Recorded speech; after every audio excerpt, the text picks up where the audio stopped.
Everything a settler builds is made of something. Every beam, every wall, every window, every machine casing. That something comes from the ground. We call 10 key elements extracted from rock the bones of a settlement.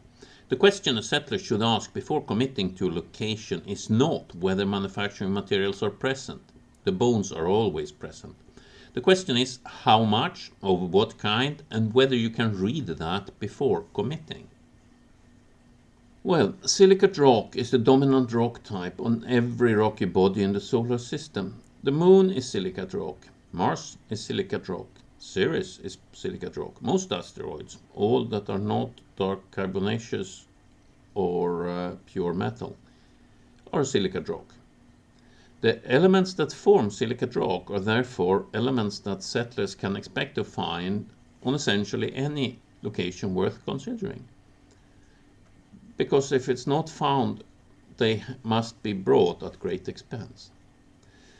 Those 10 elements are what we call the bones of a settlement. Iron for structure, aluminium for framing, and where there is no copper also for wiring. Silicon for glass and for solar cells. Calcium for glass and actually also the bulk material of human bones. Magnesium for lightweight alloys and high temperature linings. Titanium for components where strength and corrosion resistance matter, and small mass. Chromium and manganese for steel alloy chemistry, stainless grades and structural strength. Vanadium for high strength steel alloys. Boron for thermally stable glass and as an irreplaceable plant nutrient. All 10, except titanium and aluminium, are in addition essential nutrients for plants and humans. The key property of the bones group is that none of them require a special geological history. You do not need liquid water, a hydrothermal event, or evolved crustal chemistry to find them. Basalt contains all of them, and basalt is found practically everywhere the ground is solid rock you can stand on. That predictability is what makes them bones. The skeleton is there by default. There are 4 distinct sources for bone elements. Each has a different visual signature, a different set of elements, and a different way to extract it. The first source is dark igneous rock, basalt. Dark because of iron materials, not carbon.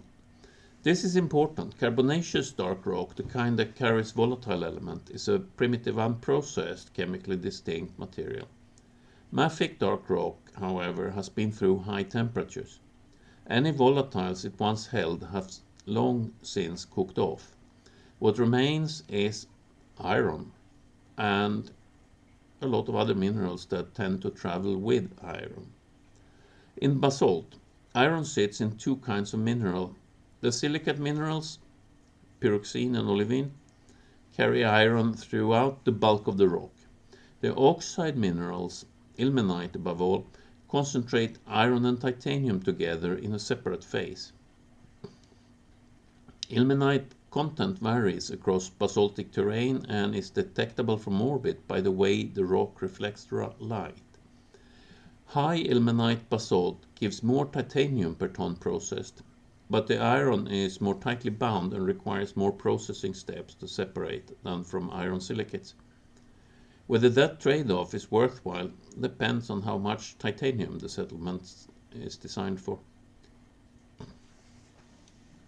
Manganese and vanadium travel with iron in both those materials at low but consistent concentrations wherever mafic rock is found.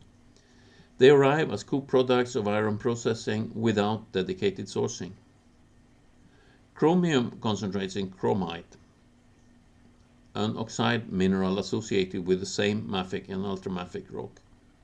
Chromium enables stainless steel and high-strength alloy grades, and may be more common in settlement construction than on Earth, precisely because the raw materials arrive in the iron processing stream.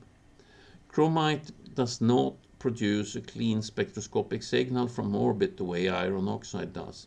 Confirming useful chromium concentrations will thus require surface sampling. A site where chromite cannot be confirmed remotely is not necessarily a site without chromium. It is just a site where one more sampling step is needed. Chromium is probably there. Iron, manganese and chromium are also essential nutrients. The biological quantities are grams per settler, the settler body, not per day, but per settler. It disappears completely into the structural demand. If you process them for structure, you will have enough for nutrient. Vanadium's only confirmed role as a settlement, however, is as a trace nutrient, arriving as a byproduct as iron processing. The second source is pale igneous rock, feldspar-dominated terrain. Pale because it is rich in aluminium and silicon rather than iron. While basalt forms from iron-rich magma, pale rock, anorthosite is the type example, forms from a different part of the same cooling process when aluminium and calcium crystallize out early and accumulate. The lunar highlands are pale for exactly this reason.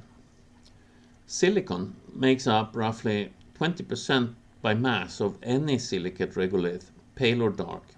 A settlement needs it primarily for glass, window panels, greenhouse covers, optical components, and for solar panels, solar cells.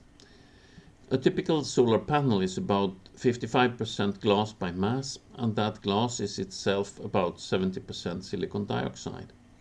The silicon in the photovoltaic cells is a small fraction, the covered glass dominates.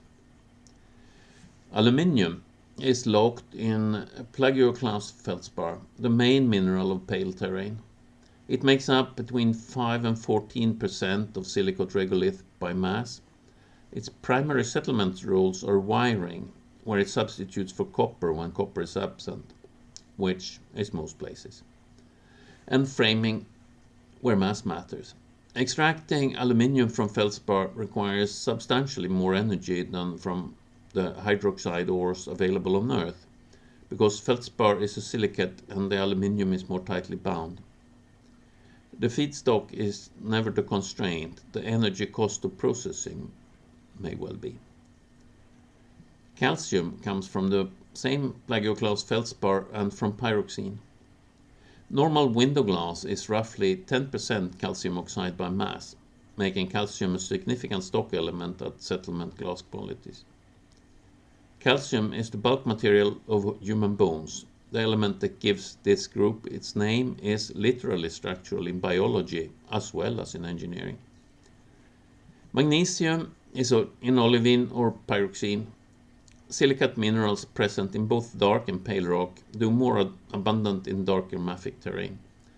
It is useful for lightweight alloy components and high temperature linings.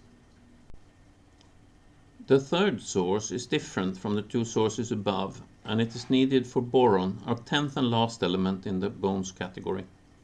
Boron concentrates mainly in pegmatite, a coarse-grained rock that forms from the last, most chemically evolved fraction of a cooling magma body, where elements that did not fit into the earlier minerals get left behind and concentrated together.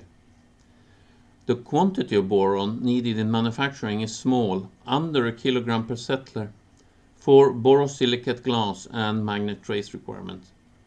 Where this rock type is absent, ordinary window glass can be substituted, although less hardy against thermal shocks and chemicals.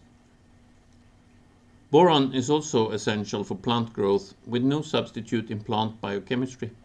The amount required is minuscule, but no plant will grow without that trace of boron.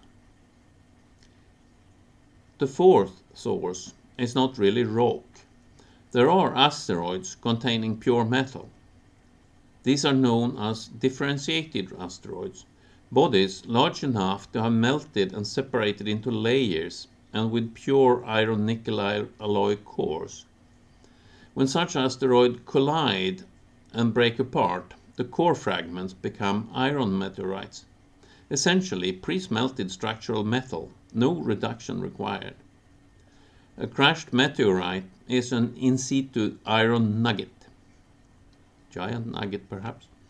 For a settler working in the asteroid belt, a nearby differentiated asteroid contains an in situ iron nugget at its core. Iron meteorites are invariably alloys of mainly iron, typically 5 to 20% nickel, and a trace amount of carbon and a handful of other minerals. Nickel and cobalt arrive with the iron as co-products in quantities that cover their trace requirements for manufacturing without a separate sourcing effort. Stony iron meteorites represent the boundary between core and mantle in the differentiated body, a mixture of metal and silicate. The full range from pure metal to pure silicate is available depending on which part of a disrupted body the settlement is working with. For locations with a long impact history, metallic fragments accumulate in the regolith. The Moon's surface contains micrometeorite material including metallic iron particles for this reason. At small settlement scale, surface collected metallic material may be the most immediate practical iron source, pre-smelted, requiring only melting and forming rather than the full reduction process from oxide and silicate rock. 4 sources: dark igneous rock for iron and its companion metals titanium, manganese, chromium and vanadium. Pale feldspar rock for silicon, aluminium and calcium. A specific evolved igneous rock type for boron in small quantities. And there are pure metallic bodies of ready-made iron-nickel alloys. Reader rock on any solid body in the solar system. At least one of these sources is present, usually more than one. The bones are always there.